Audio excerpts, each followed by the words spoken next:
Back with me now, more friends, Amisha Cross and Brendan Buck. So, Amisha, on Tuesday, Kamala Harris is going to sit down with Charlemagne the God on his very popular Breakfast Club radio show. A new New York Times poll confirms other recent surveys that Harris has been losing support among black voters, especially among young men. Let's take a listen to some of former President Obama's pretty stern words at those voters at a Pittsburgh campaign office on Thursday. Here's that. And you're thinking about sitting out, and you're coming up with all kinds of reasons and excuses. I've got a problem with that because part of it makes me think, and I'm speaking to men directly now, part of it makes me think that, well, you just aren't feeling the idea of having a woman as president. And you're coming up with other alternatives and other reasons for that. Do you think on-the-fence voters will respond to these pretty blunt, direct words? I mean, what else should Harris be doing to appeal to young black men?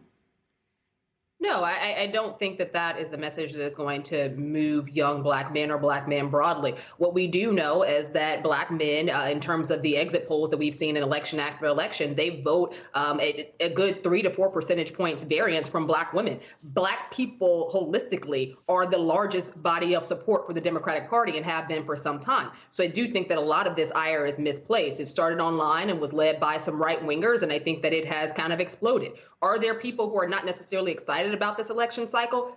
Obviously. And many of those are people who are, still dealing with the effects of the COVID-19 pandemic in terms of their personal economy. These are individuals who, and black men are a big part of this, who feel as though they have not seen sizable gains in healthcare. They have not seen sizable gains in housing support. They have not seen sizable gains in things like small business ownership. They want to have a slice of the American pie, an American pie that was literally designed to leave them out. Those people have a very strong, I think, appeal towards the Democratic Party to ask for more. And they've been doing that for a while now. Those voices shouldn't be quelled. But I think that when it comes to turnout, the idea of turnout is not by insulting people. The idea of getting people out is more so showing them how the policies you're pushing for, that opportunity economy, is open to black men, what it actually looks like for them on a daily basis. That is more the argument that needs to be had here than anything else.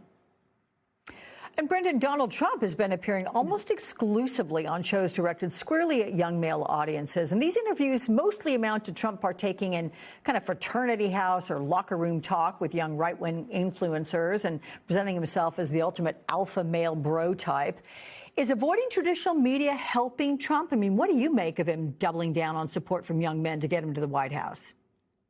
Yeah, I think it's less avoiding traditional media and it's more playing to his strengths. I mean, they look at polls and they see that young white men really like Donald Trump, and they're going to try to run up the score there. Donald Trump was never made to appeal to the middle. He was never made to try to win over those Nikki Haley voters with his moderation. That's just not who he is. And frankly, I don't think it's that bad a call to say we're not going to try to make Donald Trump somebody that he isn't. But I mean, to bring this all together, Harris is not doing as well with black men. She's just not doing as well with men in general. And I think what was so remarkable about what Barack Obama did there, it wasn't necessarily a message to win them over. It was forcing this conversation, forcing Democrats to recognize that they have a big problem with men. And I'll be honest, I think some of the campaign, or whether it's allied groups, their messaging to men, I think, is just really missing the mark.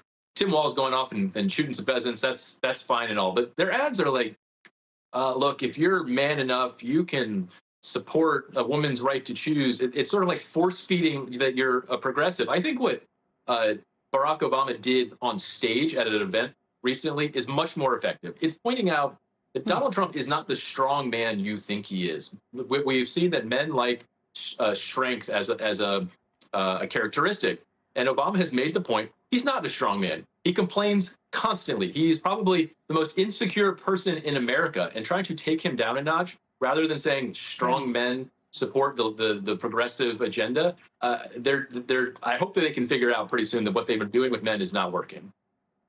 We will see, Amisha and Brendan. I'll see you guys again soon. Thank you. It is the one state that could give us an early